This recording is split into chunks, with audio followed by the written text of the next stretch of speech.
A'udzu billahi minasyaitonir rajim. Bismillahirrahmanirrahim.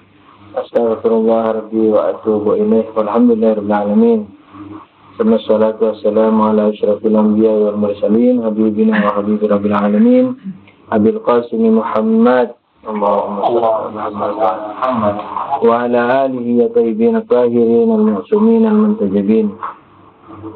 Allahumma antikni bil huda wa alhimni at-taqwa. Amma ba'du. Assalamualaikum warahmatullahi wabarakatuh.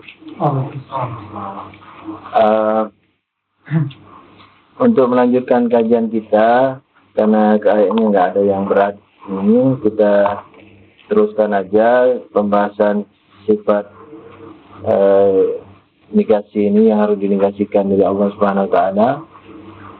Yang telah kita bahas yaitu yang pertama, bahwasanya ghairu murakkab, bahwa Allah tidak berangkap, tidak terangkap. Yang kedua yaitu pembahasan kita kali ini, annahu ghairu jismin, ini bahwa dia, ini Allah Subhanahu wa taala, bukanlah benda. Sebagaimana maklum bahwa benda itu hakikatnya, esensinya adalah yang memiliki 3 dimensi, panjang, lebar, dan tebal. Atau bisa di 3 dimensikan, seperti bulatan. Walhasil, maksud daripada panjang, lebar, tebal termasuk bulatan, seperti bola misalnya, itu termasuk kategori punya panjang, lebar, dan tebal. Sebab yang diinginkan bukan panjang betulan, bukan lebar betulan, bukan tebal betulan. Tapi yang diinginkan adalah apa? Pada hakikatnya volume. Jadi apa saja yang memiliki volume, walaupun cara mencari volumenya bukan perkalian panjang kali lebar kali tebal, seperti volume bola yang bulat-bulat, bagaimana caranya? Masih ingat rumusnya? Ini sudah lupa. Mencari isi, apa rumusnya? Kalau balok mah gampang, tinggal panjang kali lebar kali tebal. Sekarang kalau kerucut, kalau bulat, kalau wajik, kayak bentuk wajik, itu sudah lain-lain caranya. Mana aku lihat, sudah pada lupa. Para sarjana sudah lupa semua. Karena sudah menjadi agamawan. Ala kulli hal. Penasaran juga, saya juga baru sekarang bertanya lagi maksudnya.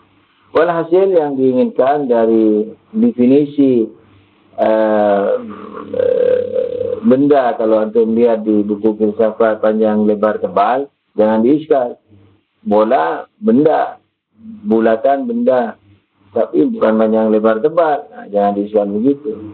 Walhasil yang diinginkan adalah apa? Volume.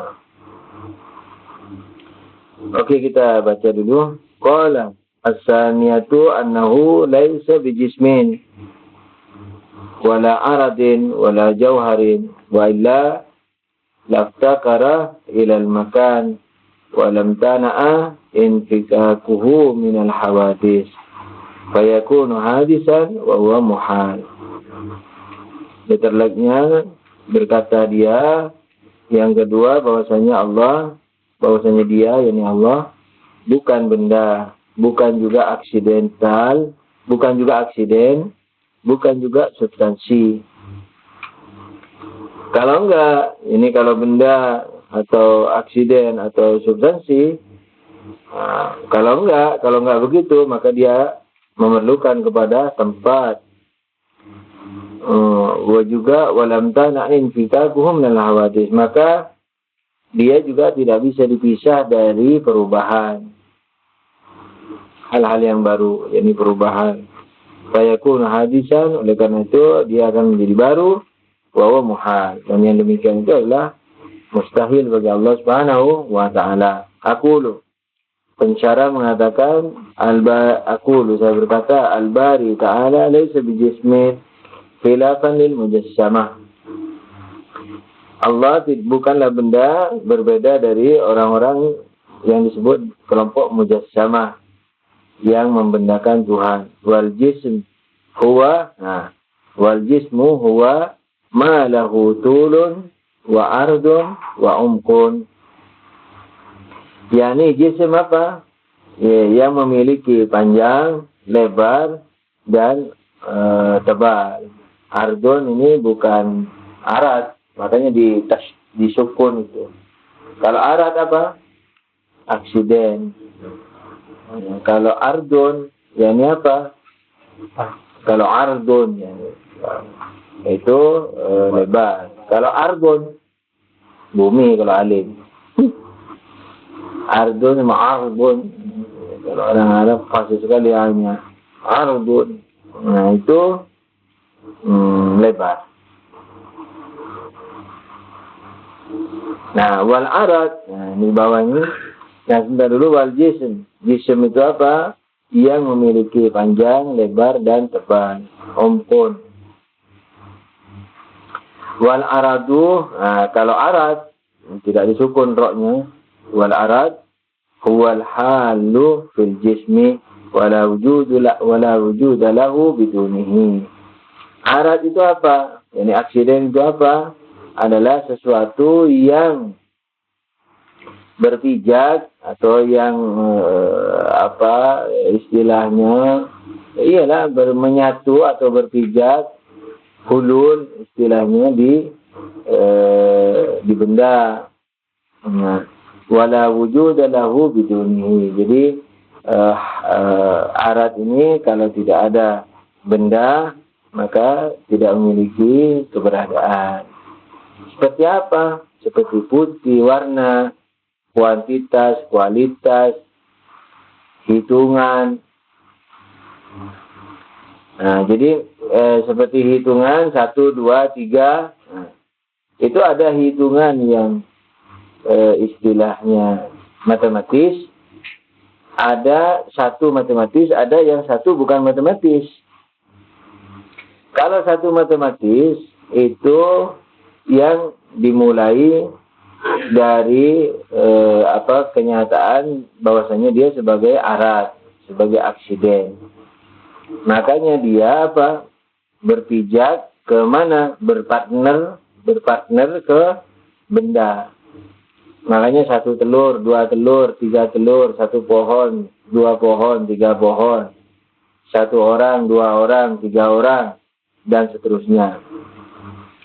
Nah, makanya dikatakan arat termasuk diantaranya kuantitas itu yang berpijak ke benda. Makanya angka 1, 2, 3 ini disebut angka. Yakni apa? Yakni yang berpijak ke benda. Yakni apa? Yakni yang angka-angka tadi muncul akibat keterbatasan dari benda-benda itu. Telur 1, telur 2, telur 3. Nah, telur 1 memiliki batasan karena dia benda. Itu panjang lebar tebal tadi itu. Nah, di luar batasan dia tidak ada dia. Telur A yang kita katakan telur 1 itu terbatas dengan volume dirinya itu panjang lebar tebal. Di luar panjang lebar tebal dia tidak ada dirinya. Jadi kalau ada telur lain lagi, kalau ada telur lagi di luar dirinya berarti telur lain. Maka itu dikatakan telur kedua.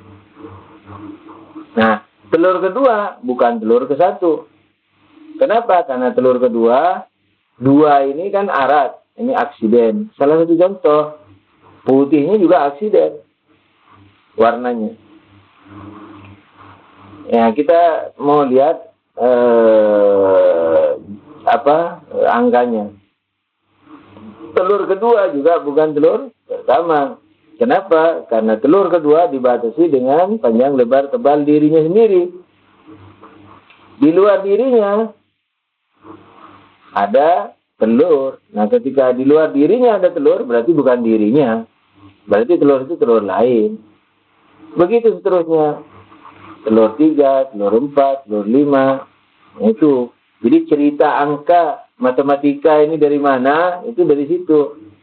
Tapi matematika kadang-kadang dia beranjak dari urusan yang sebenarnya sampai ke urusan akliyah saja.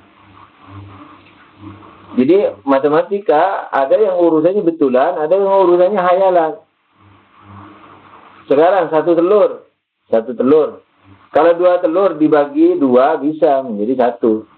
1 telur dibagi 2 jadi berapa? 2 telur. Jadi 2 telur. Setengah itu akal. Jadi perbandingan. Jadi ini setengah dibanding yang sebelumnya masih utuh. Padahal yang senyatanya di luar ada 2 potong. Kalau dibanding dengan sebelumnya setengahnya, ya berarti akal-akalan. Jadi matematika yang mengatakan 1 dibanding 2, 1 dibagi 2 menjadi setengah, itu akal-akalan, tidak ada wujudnya di luar. Wujud hakikinya 1 nggak bisa dibagi. Kalau dibagi bisa jadi 2, lebih besar dari dirinya. Kalau 2 dibagi lebih kecil dari dirinya. 4 dibagi lebih kecil dari dirinya. Tapi kalau 1 dibagi lebih besar dari dirinya. Karena yang terjadi apa? 2 benda. Yang kedua, ketika kita sadar matematik itu munculnya dari arat aksiden dan aksiden munculnya dari benda, berarti angka menunjukkan batasan daripada masing-masing volume benda. Nah sekarang ketika kita mengatakan Allah satu yang ini atau satu yang mana? Satu yang tadi kita bilang yang kita terapkan ke benda atau bukan? Kalau bukan, berarti bukan matematik. Bukan angka. Kalau iya, berarti angka. Kalau angka, berarti Tuhan benda. Berarti Tuhan terbatas. Sekalipun Tuhan itu 1, kalau satunya 1 angka, sekalipun kenyataannya 1, tidak menolak adanya 2. Sekalipun kenyataannya 1, seperti bumi. 1 bumi, tidak menolak adanya 2. Kenapa? Karena 1 yang ada pada bumi dibatasi dengan volume bumi. Di luar volume bumi, tidak ada bumi ini. Nah, tapi tidak menolak adanya bumi lain. Bisa aja ada bumi, karena dia tidak mencakup seluruhnya. Bumi yang kita injak ini bukan sesuatu yang tidak terbatas. Dia yang terbatas. Sekalipun kenyataannya 1 bumi, tapi dia tidak menolak adanya bumi kedua, ketiga, keempat, dan seterusnya.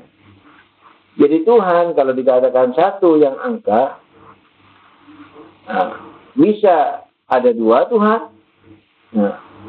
bisa ada 3 Tuhan, atau kalaulah memang tidak ada kenyataannya 1, 2 dan 3 dan seterusnya, itu setidaknya tidak bisa menolak adanya Tuhan kedua, ketiga, dan keempat. Jadi kalau ada orang berkata, kamu bilang berapa? 1. Kenyataannya berapa? 1. Enggak, aku bilang 3. Nah, kita nggak bisa nolak dia.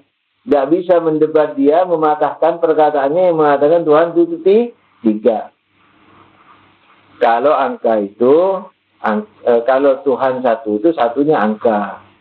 Makanya luar biasa ketika Imam Ali pernah ditanya di medan laga, ma makna ahad ya Ali? Apa maknanya 1 ya Ali? Tuhan Esa, Tuhan 1 apa maknanya? Imam Ali mengatakan apa? Pendek saja.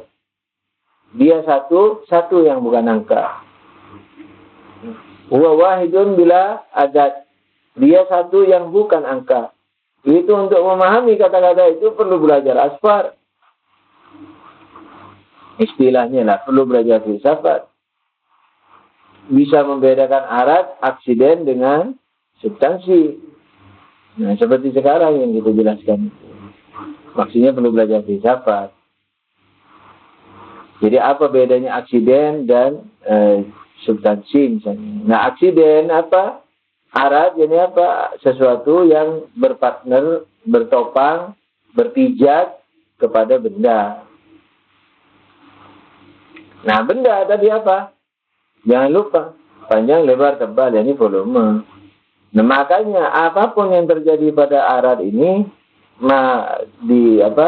dijiwai oleh kebendaan benda. 1, 2, 3 dijiwai oleh kebendaan benda. Jiwanya benda apa? Volume. Jadi 1, 2, 3, 4 berarti 1 volume, 2 volume, 3 volume, 4 volume lah gitu. Jadi 1 batasan, 2 batasan, 3 batasan, 4 batasan gitu. 1 liter, 2 liter, 4 liter kayak gitu. Nah, kalau 1 itu diterapkan ke Tuhan, maka Tuhan menjadi terbatas. Makanya tuh 1 itu 1 yang dikatakan kepada Tuhan 1, yakni bukan matematika, bukan angka. Gitu. Oleh karena itu, satunya Tuhan tidak ada duanya. Satunya telur, satunya bumi. Walaupun satunya telur, ada duanya. Satunya bumi, sekalipun tidak ada duanya, tapi tidak bisa menolak kemungkinan 2. Itu. 1 telur, ada 2-nya, ada 3-nya, karena memang kenyataannya banyak. 1 bumi, sekalipun tidak ada bumi lain, tapi tidak bisa menolak adanya bumi lain. Jadi kalau Tuhan dibilang satu angka, maka Tuhan bisa terbatas, kayak telur itu, ada 2 Tuhan nanti, ada 3 Tuhan.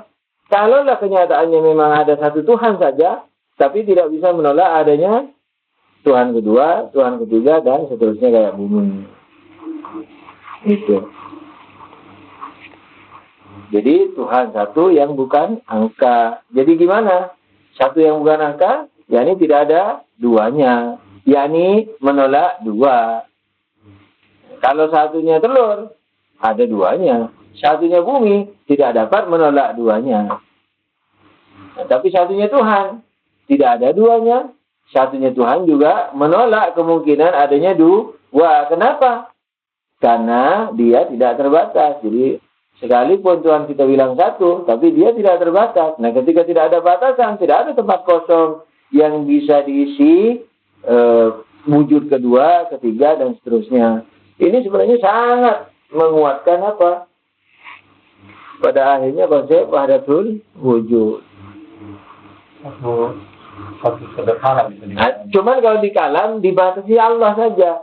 Di Tuhan 1 bukan angka. Berarti yang tertolak itu bukan 2 murni, tapi apa? 2 Tuhan, Tuhan kedua gitu. Jadi bedanya ilmu kalam dan ilmu irfan. Kalau kalam apa? Ketika 1 Tuhan sama, satunya 1 hakiki, bukan 1 angka, bukan 1 matematik. Sama-sama menolak adanya 2, sama-sama menolak kemungkinan adanya 2. Jadi yang ditolak 2 ya, 2 hal. 2 ditolak, kemungkinan adanya 2 juga ditolak. Di irfan sama filsafat juga begitu. Cuman kalau di filsafat kalam, 2 yang ditolak atau kemungkinan 2 yang ditolak itu apa? Tuhan. Jadi Tuhan 1 berarti tidak ada Tuhan kedua. Berarti menolak kemungkinan adanya Tuhan kedua. Gitu. Tapi kalau di irfan Tuhan 1. Nah, ditanya satunya apa? 1 tidak terbatas. Nah, ketika tidak terbatas, nggak ada ruang kosong yang bisa diisi. Jangankan Tuhan, makhluk juga agak bisa ngisi. Itu. Nah, kalau makhluk sudah tidak bisa ngisi, berarti makhluk tidak ada. Makhluk siapa? Manusia. Dan manusia memang tidak ada. Yang ada binatang rasional. Adanya nggak ada. Nah, itu. Berarti makhluk ini bukan makhluk. Tapi apa? Asal kata dari makhluk. Sebab makhluk itu kan ciptaan artinya. Tapi asal katanya makhluk ini bukan ciptaan. Apa arti makhluk? Bentukan. Khalaqa itu membentuk, bukan mencipta. Tapi kalau di ilmu kalam diartikan mencipta. Kalau di irfan membentuk. Jadi manusia ini apa kalau di ilmu kalam? Ciptaan Tuhan. Kalau di irfan, bentukan Tuhan, bentukan wujud, jelmaan wujud, wajah wujud, dan seterusnya. Dan irfan pandai, dia bilang kau sendiri mengatakan satunya Tuhan 1 hakiki, bukan 1 angka. 1 hakiki yakni apa? Tidak ada batasannya. Kalau 1 angka dibatasi, panjang lebar tempat, volume. Tapi 1 hakiki tidak ada batasannya. Lalu ketika tidak ada batasannya, Di mana ada ruang kosong yang bisa ditempati wujud lain? Tidak ada. Kalau semuanya air, siapa yang bisa ngambil air? Di mana ada air setetes? Airnya tidak terbatas. Ikannya juga air loh. Kalau ada ikan berarti terbatas airnya. Di ikan tidak ada, di batu nggak ada, di pantai nggak ada. Ini semua air. Ikannya air, batunya air, rumput-rumputnya air, pantainya air, orangnya air, gelasnya air, semuanya air. Lalu bagaimana mau dipisahin air dari bagaimana kita masih bisa mengatakan ada air lain selain air itu? Air ini perumpamanya apa Yahudi asli. Jadi untuk meyakinkan muridnya itu yang sudah selesai asfar loh. Alot waktu di istilahnya di pelajar Irfan. Ya sudah selesai alot. Dibilang semuanya air. Gimana? Bagaimana kamu mau mengambil? Kamunya air, gelasnya air, ikannya semua air. Namanya tidak terbatas. Bagaimana bisa ada air lain selain air itu? Gitu. Wujud juga begitu. Karena orang kita pahami wujud kita ini dari lautan wujud Tuhan. Mercik ke kita sedikit, wujud kita kecil, seupil. Wujud Tuhan tidak terbatas. Kata Yahudi, tidak bisa wujud. Kalau ada wujud lain seupil ini aku, bukan beliau. Kalau ada wujud lain kecil, berarti wujud itu yang kamu bilang tidak terbatas menjadi terbatas. Karena ada wujud lain selain wujud itu. Jadi si kecil ini jadi penentu. Tidak bisa kamu tawaduk, ini bahasaku. Jadi, kita ada sekecil dari Tuhan, tidak bisa. Keberadaannya dari Tuhan. Jadi, air dari samudranya Tuhan, airnya. Berarti air samudra Tuhan terbatas. Nah, gitu. Ala kulli. Wal aradu wal halu fil jism arad, yaitu sesuatu yang katakanlah menyatu gitu, meresap, menyatu dalam benda. Wala wujud lahu biduni benda, bidunihi yani biduni benda. Dia lahu yani arat, bidunihi hi kedua ke benda. Wala wujud lil arat biduni benda, biduni jisim. Wa dalilu ala kaunihi laisa bijismin wala aradin wajhan. Dalilnya ada dua. Bahwasanya dia bukan benda dan juga bukan arad. Al-awwal annahu law kana ahaduhuma lakana mumkinan wal lazim batilun fal malzum misluhu. Yang pertama, bahwasanya lau kana ahaduhuma, kalau Tuhan itu benda atau arat, lakana mungkinan, maka dia wujud mungkin. Wal lazim batil, kelaziman bahwasanya dia wujud mungkin gara-gara kalau kita katakan dia benda atau arat atau aksiden, hal kelazimannya ini bahwasanya dia ini wujud mungkin, itu batil. Dan yang melazimkannya apa? Batil juga. Lazim bukan bahasa Indonesia, ya bahasa Arab, bahasa Parsi. Lazim bahasa Indonesia umum. Tapi lazim di sini ya ini konsekuensinya. Lau kana ahaduma lakana mungkinan. Kalau Tuhan itu benda atau aksiden, maka Tuhan itu apa konsekuensinya? Benda. Mungkin. Dan konsekuensi seperti itu batil. Fal malzum alaihi misluhu. Fal malzum yakni yang mengkonsekuini, maka juga batil. Ya, apa yang mengkonsekuini kemungkinan Tuhan itu menjadi wujud mungkin? Kebendaannya atau keaksidentalannya. Bayanul mulazamah, penjelasan tentang konsekuensinya itu tadi yang batil. Penjelasan tentang kelazimannya, yakni konsekuensinya. Inna na'lamu bid-darurah anna kulla jismin fahuwa muftaqirun ilal makan. Kita tahu secara necessary, secara ilmu mudah, anna kulla jismin, bahwa setiap benda bahwa muftaqirun ilal makan, setiap benda perlu kepada tempat. Jangan lupa tempat itu apa? Volume. Jadi volume bukan tempat kita adalah yang kursi yang kita duduki, bukan. Tempat kita adalah volume kita itu. Udara yang kita ambil, ruang kosong. Makanya tidak ada ruangan yang kita ambil ini adalah volume kita ini adalah apa? Ruang kita. Makanya di filsafat dikatakan tidak mungkin ada ruang kosong. Kenapa? Karena ruang itu adalah volume, panjang, lebar, dan tebal. Jadi tidak mungkin ada ruang tapi kosong. Karena ruang adalah benda, volume benda. Kalau ruang kosong berarti hayalan. Kalau nggak ada bendanya, Nggak ada ruangnya. Seperti di ini kan nggak ada maksudnya. Rumahnya. Kenapa itu? Sebelah saya ini kan nggak ada bendanya. Ada bendanya. Makanya dikatakan tidak mungkin tidak ada bendanya.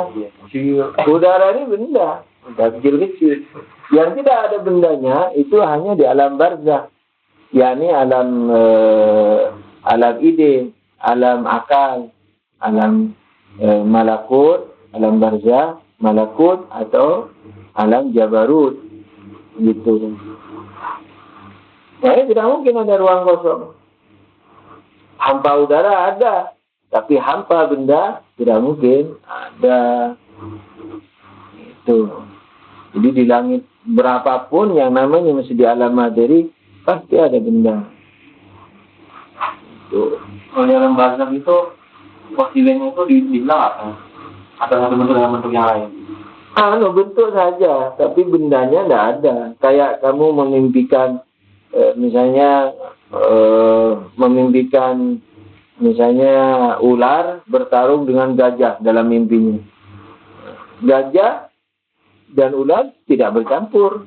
Gajah bukan ular. Ular bukan gajah. Tapi ketidakbercampurannya bukan disebabkan karena volumenya. Karena di alam mimpi tidak ada volume. Kalau ada volume, orang mimpi gajah tidak akan bangun tidurnya. Karena penyet. Dia penyet pasti. Mimpi terbakar, mati langsung hangus badannya. Kalau dia istilahnya kena konsekuensi daripada volumenya. Nah, oleh karena itu yang dia lihat dalam mimpi atau yang kita lihat dalam lamunan kita itu adalah bentuk-bentuk yang tanpa volume. Itu yang disebut wujud barzakhi. Barzakh bukan antara mati dan kiamat. Barzakh antara alam materi dan alam alam jabarut, yakni alam akal.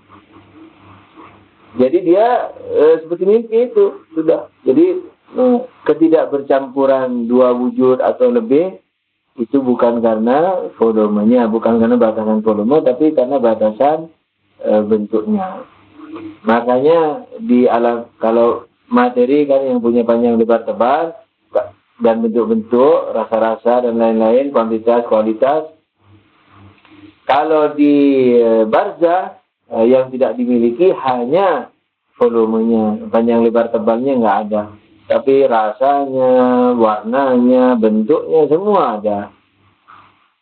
Kalau di alam akal, bukan hanya panjang lebar tebal yang tidak ada, tapi bentuk dan rasa-rasa juga tidak ada. Makanya gradasi. Keberadaan manusia bergradasi. Manusia di bumi, panjang lebar tebal. Manusia di barzakh, bentuk saja.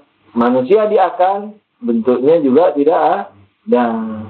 Makanya Alamatul mengatakan kalau kamu bisa memahami adanya manusia yang tidak berbentuk-bentuk, maka kamu sudah mencapai akal. Jadi akal yang kita punya ini sebenarnya percikan akal, al-aqlul muntasyir. Itu. Rahasia universal itu. Rahasia universal karena tidak punya identitas. Makanya manusia kan tidak punya identitas dalam akal kita. Makanya bisa diterapkan ke Ali, ke Ismail, ke yang lain-lain. Bisa. Ke fulan-fulan, kulit hitam, kulit putih. Coba bayangin manusia hitam. Udah, kulit putih nggak bisa. Udah. Itu. Tapi dia juga bukan akal murni. Masih akal muntasyir. Percikan akal.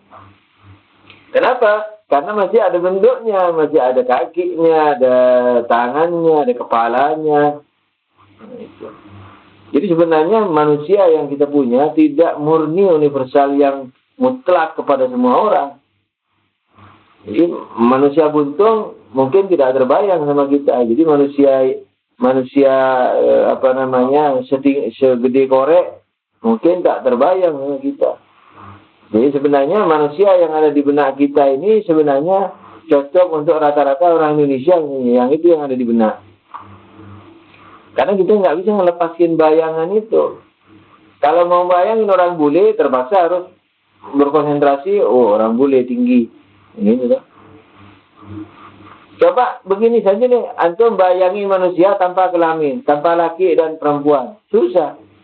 Kalau dikasih tahu, tapi kalau tidak ngeh, tidak perhatian sama manusia saja, tanpa perhatian kepada jenis kelaminnya, bisa, tapi itu bukan berarti melepaskan diri dari jenis kelamin. Tidak tidak konsen aja, tidak fokus. Gitu.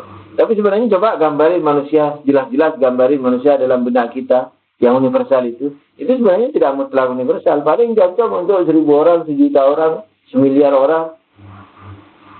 Sebagiannya nggak kecakup. Gitu. Tapi karena memang kita sudah sepakat bahwa manusia yang ada di benak kita itu lepas dari semua identitas, tapi sebenarnya tidak lepas tuh ya. Nah itu maka bisa diterapkan kepada semua orang. Tidak lepas dari semua identitas. Yang bisa lepas identitas itu yang bisa mengerti manusia yang di akal terakhir itu minimal, atau di akal 2, di akal 1. Di akal sebelum akhir, minimal di akal akhir. Kalau orang bisa mencapai lahul mahfuz, karena itu akal terakhir, nah itu bisa mengerti manusia kayak apa di sana. Nggak bagi kaya-kaya, kaya itu bisa bentuk. Gitu. Jadi manusia tidak ada kepala. Ada kepalanya, tapi tidak berbentuk kepala yang berbeda dengan kakinya. Gitu. Sebab kalau masih ada bentuk-bentuk, berarti masih barzah. Nah, jadi orang yang bisa mengerti manusia yang akliyah, yang bukan barzahiyah, itu hanya yang mencapai akal. Nah, yang mencapai akal tanpa melampaui surga nggak bisa. Kita untuk mencapai surga juga harus melampaui rasa-rasa kelezatan yang ada di muka bumi. Jadi kalau kita masih menyukai kelezatan materi, tidak bisa mencapai kelezatan surgawi. Kecuali kalau sudah mati. Jadi kalau kita menepis kelezatan materi, bisa kita mencapai kelezatan hakikatan, kelezatan surgawi. Nah, kalau kita bisa melepaskan, tidak perhatian sama kelezatan surgawi, baru bisa masuk ke akal yang terakhir. Baru di sana kita bisa kenal manusia yang berkepala, berkaki, tapi tidak berbentuk kepala dan kaki dan tangan dan seterusnya itu. Ala kulli hal.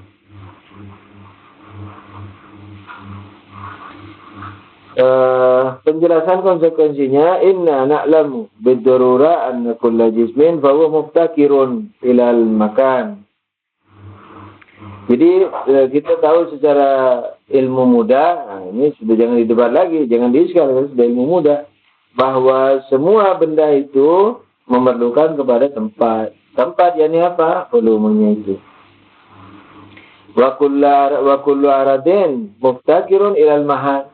Nah, kalau benda perlu kepada tempat. Kalau aksiden perlu kepada partner, pijakan, putih, angka. Mana ada angka tanpa benda? Mana ada putih tanpa benda? Gitu. Kecuali di barzah loh ya, ini putihnya putih yang di sini. Ala kulli hal.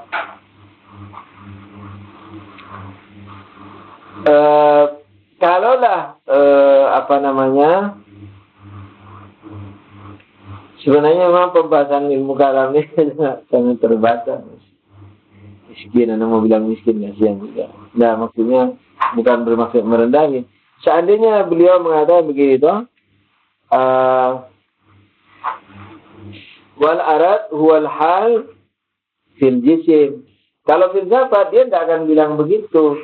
Dia akan wal arad huwal hal, katakanlah fil mana? Fil jauhar.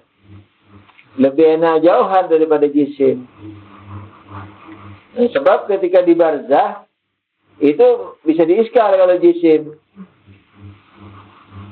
Jisim apa? Dia sendiri yang bilang panjang, lebar, tebal. Nah di barzah nggak ada jisim.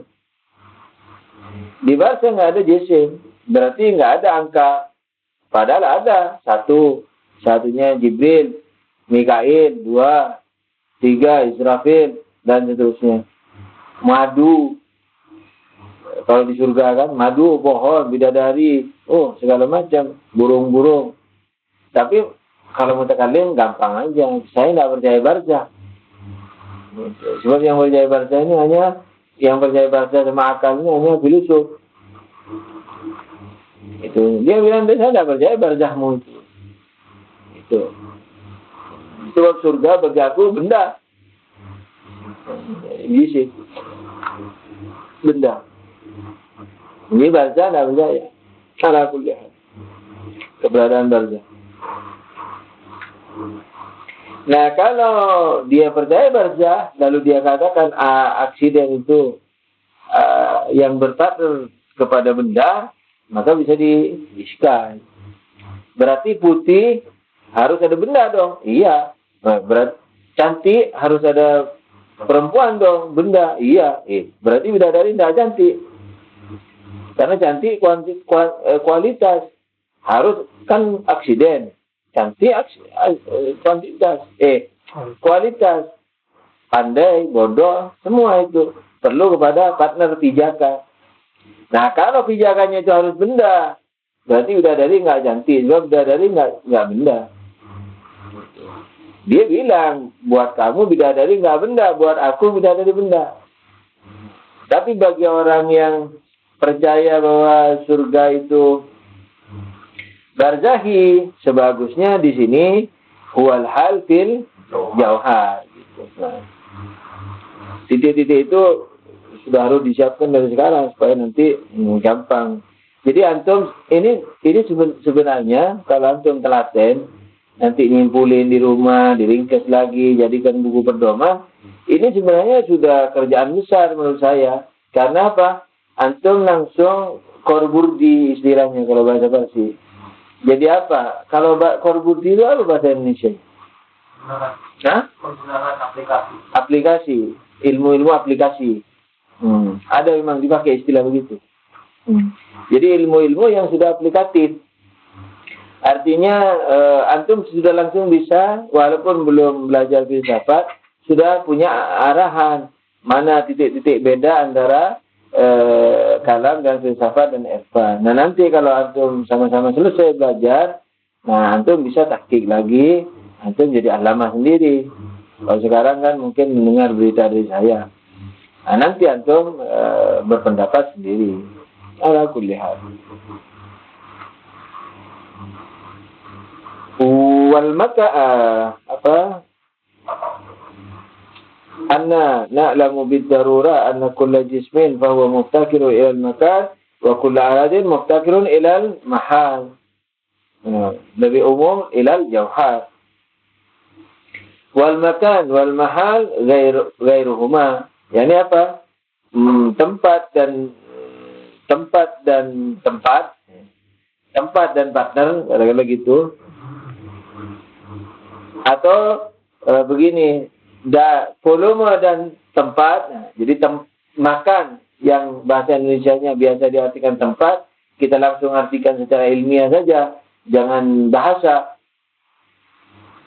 Kan kalau di kamus bahasa Arab Indonesia itu makan yakni tempat. Nah, kalau makan di bahasa ilmiah itu volume. Nah, mahal itu juga tempat. Kalau di bahasa biasa umum. Kalau di bahasa kita apa? Tempat bisa artinya di filsafat tempat atau pijakan. Jadi kalau diterjemah wal makan yakni wal volume wa tempat, jadi kebalik. Jadi tempat dan tempat kalau bahasa, kalau kita volume dan tempat atau volume dan pijakan. Ghairuhuma, bukan keduanya. Yakni siapa?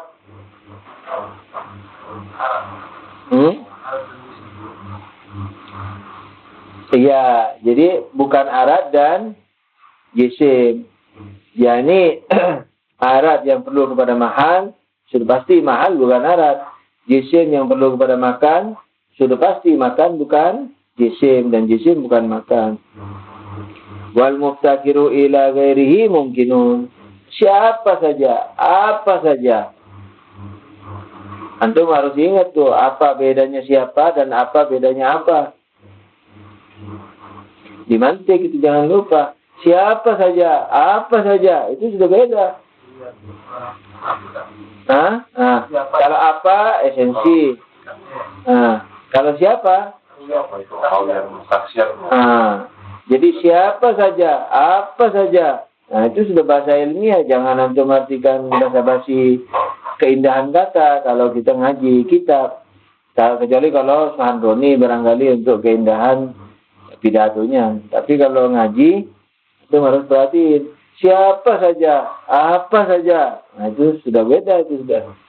Nah, jadi siapa saja dan apa saja yang perlu kepada selainnya, itu pasti dia wujud mungkin. Artinya dia pasti terbatas, makanya dia perlu. Kalau terbatas, berarti ada awal, akhir. Lagu lama diputar, berarti sebelum awal nggak ada, setelah akhir nggak ada. Kalau sebelum awal nggak ada, kemudian ada setelah awal, berarti dia diadain, berarti dia perlu kepada yang lain, ini yang pengadanya itu. Kalau kanal bari ta'ala jisman atau aradan lakana mungkinan. Oleh karena itu, kalau Tuhan itu benda atau aksiden, sudah pasti dia itu wujud mungkin. Ini mungkin kalau hujan ditanya, kenapa kalau mungkin terus, kenapa kalau terbatas itu mungkin? Kenapa kalau mungkin itu Allah tidak mungkin, ya, mustahil. Ini itu aja mungkin pertanyaannya. Tapi penjelasannya harus memiliki ruh, jangan hafalan kata. Jadi antum harus mengerti betul, diresapi. Iya, wujud Tuhan tidak mungkin wujud mungkin. Kenapa? Karena Tuhan tidak terbatas. Sementara wujud mungkin terbatas. Misalnya, kenapa kalau terbatas? Ya, tidak mungkin. Kalau terbatas baru ada awal, ada akhir. Sebelum awal nggak ada, setelah akhir nggak ada. Kalau sebelum ini, kenapa kalau gitu? Ya, kalau begitu belum ada yang lain. Makanya kan kalau di sini kan pendek. Wal muftakiru ila ghairihi mungkinun. Yang perlu kepada yang lain wujud mungkin. Ini kan pendek saja. Coba terangin gimana. Kenapa kalau perlu kepada yang lain jadi mungkin? Karena mungkin terbatas. Batas berarti ada awal, ada akhir. Kalau ada awal, ada akhir. Berarti sebelum awal nggak ada. Setelah awal ada, berarti diadain. Jadi perlu kepada yang lain. Makanya setiap yang perlu kepada yang lain berarti dia wujud mungkin. Nah, kalau wujud mungkin berarti terbatas, mundur dia itu. Kan biasanya kita naik wujud, kalau ada batasannya berarti ada awal, ada akhir. Kalau ada awal, ada akhir berarti sebelum awal nggak ada, setelah akhir nggak ada. Kalau sebelum awal nggak ada dan setelah akhir ada, berarti dia diadain sama dirinya nggak mungkin. Karena yang tak punya tak mungkin memberi, berarti diadain yang lain. Maka itu yang terbatas perlu kepada yang lain. Tapi kalau di sini dibalik, karena yang perlu kepada yang lain itu wujud mungkin terbatas, jadi mundur. Jadi jurus-jurusnya walaupun sederhana, tapi antum ruhnya harus ditangkap, jangan hanya paham saja. Tapi betul paham, meresapi kayak makan gula terasa manisnya. Dan itu nanti kalau sampai terasa itu teraplikasikan dengan sendirinya dalam kehidupan. Antum tahu-tahu sudah semakin takwa. Antum tahu-tahu hatta di hatinya sudah segan ngejek orang. Dulu mungkin di mulutnya masih ngejek. Lama-lama tidak berani ngejek. Lama-lama hatta hatinya tidak berani ngejek. Karena udah nggak ada bedanya bagi Tuhan. Mulut sama hati kan tidak ada bedanya bagi Tuhan. Bagi kita berbeda. Ngejek di mulut dosa. Ngejek di hati nggak dosa. Tapi kalau kita sudah menghadirkan Tuhan dalam kehidupan kita, dengan perantaraan ma'rifat ini, meresapi ma'rifat, antum hatta tidak dosa sudah tidak melakukan. Karena sudah tidak ada bedanya bagi Tuhan. Mengejek pakai mulut atau ngejek pakai hati. Nah itu. Jadi kuncinya harus selalu meresapi semua pelajarannya. Ala kulli hal. Shallu ala Nabi. Allahumma salli ala Muhammad wa ali Muhammad.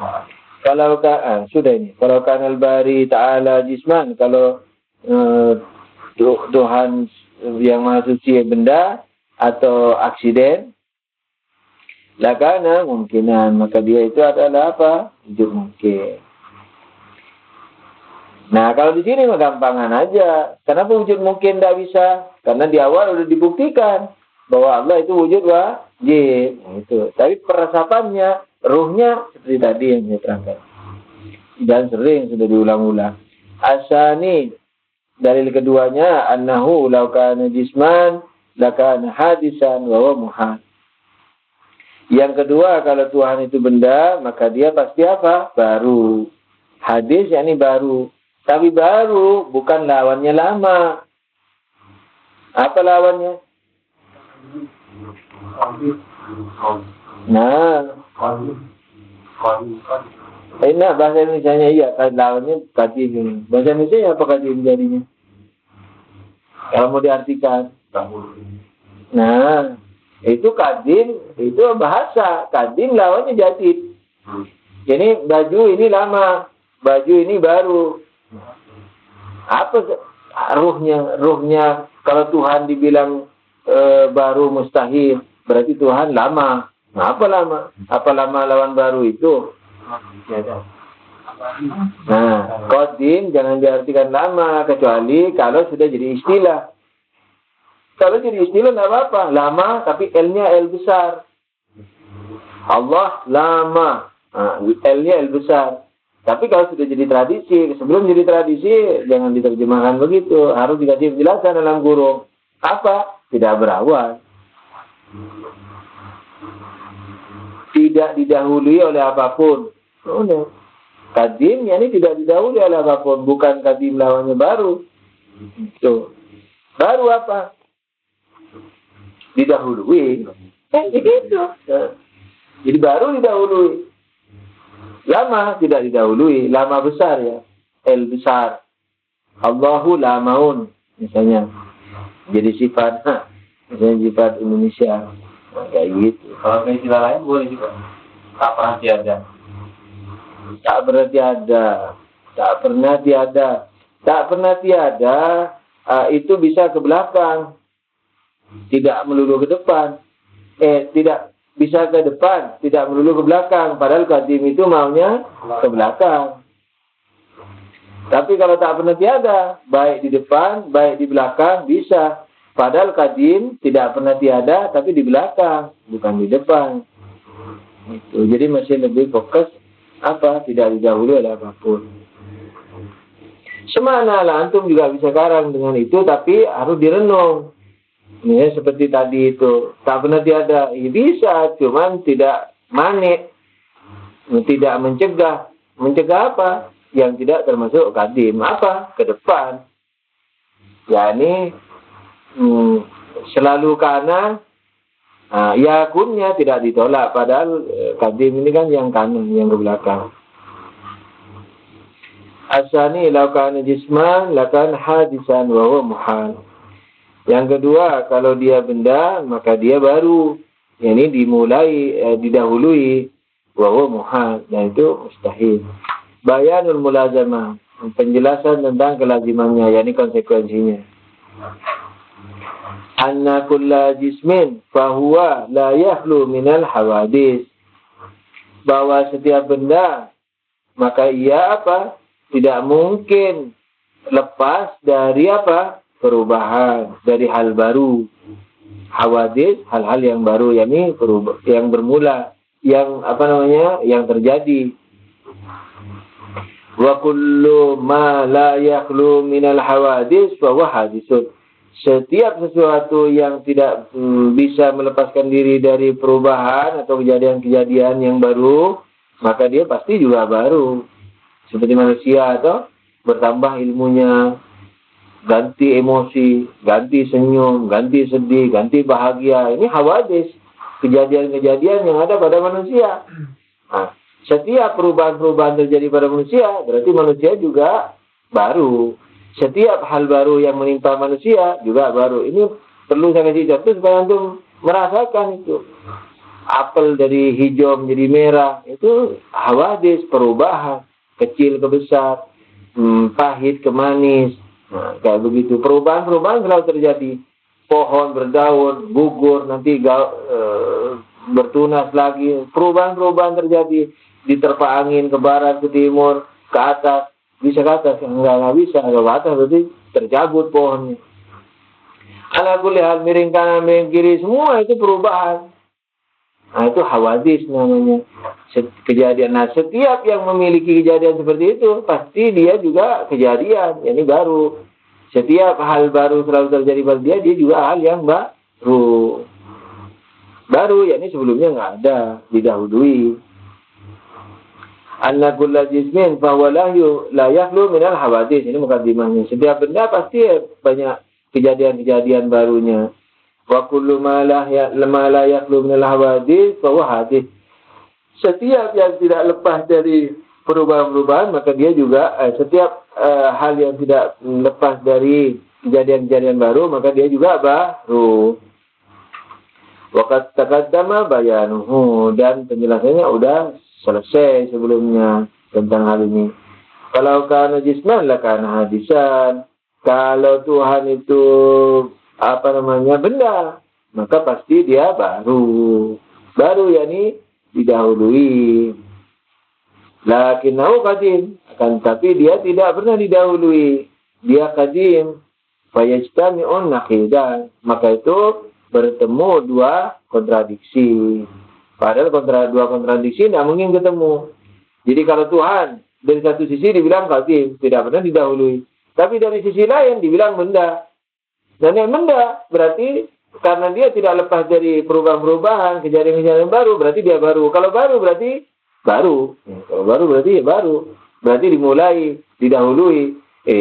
Kamu tadi bilang Tuhan qadim, jadi tidak didahului oleh apapun. Sekarang Tuhan dibilang benda. Dibilang benda, konsekuensinya Tuhan menjadi baru, jadi didahului. Nah, Tuhan didahului, Tuhan tidak didahului, itu kontradiksi. Karena kontradiksi itu adalah positif dan negatif. Berarti bertemunya kontradiksi. Sementara kita sudah memahami dengan jelas bahwa kontradiksi tidak mungkin bertemu, sekalipun juga tidak mungkin terangkat. Jadi apa saja di dunia ini tidak bisa lepas dari dua kontradiksi itu. Salah satunya maksudnya. Jadi kontradiksi nggak bisa diangkat, nggak bisa dipertemukan, tapi juga nggak bisa diangkat dua-duanya. Kontradiksi cirinya apa? Positif dan negatif. Putih dengan apa? Kontradiksinya putih apa? Bukan putih, jangan hitam. Kalau putih dan hitam apa jadinya? Jedan. Bukan akidah. Jangan lupa itu. Jadi pokoknya kalau kontradiksi positif dan negatif. Kalau sama-sama positif tapi berlawanan itu disebut kontra. Apa istilahnya saya pakai di logika itu? Jadi ana pakai kontradiksi, ana juga pakai apa begitu, ada beberapa, kan ada yang mirip-mirip itu. Gitu. Jadi kalau hitam dan putih itu sama-sama wujud. Bukan positif negatif, sama-sama positif, sama-sama keberadaan, tapi bertentangan. Nah itu hukumnya bisa bergantian. Kalau ada yang satu, yang lainnya pergi. Tapi bisa saja satu wujud tidak memiliki hitam dan tidak memiliki putih. Jadi hukumnya apa? Bisa diangkat. dikumpulin nggak bisa, diangkat bisa. Tapi kalau posisi negatif nggak bisa dikumpulin, nggak bisa juga diangkat.